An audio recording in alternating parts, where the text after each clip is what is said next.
atula mai 2 miliona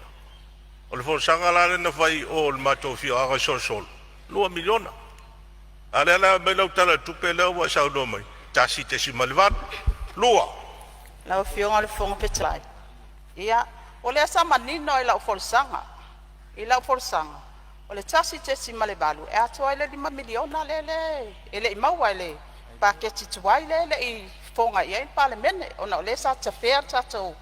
a tala whātau au tuol tupe ale lua o fitu ia sa ngai mai e tali 2 miliona ma le whaaloalo u te lo fina ua tu ele angali le bloketi e maua te ino tu fina ia si tu mai lava no si mato mtau ia na whaasolo la i o tau tali Ela foi mai lava noa belo winga lea te musu ai de mele mai ma wepe ana le tala fasi se fa fonga sa motu lo a le winga le dawa ia no lo fa fonga mai sa mo te tali at ia mo no fale ya sa tu ya ma sa undangon mota o le winga le la fonga oi ia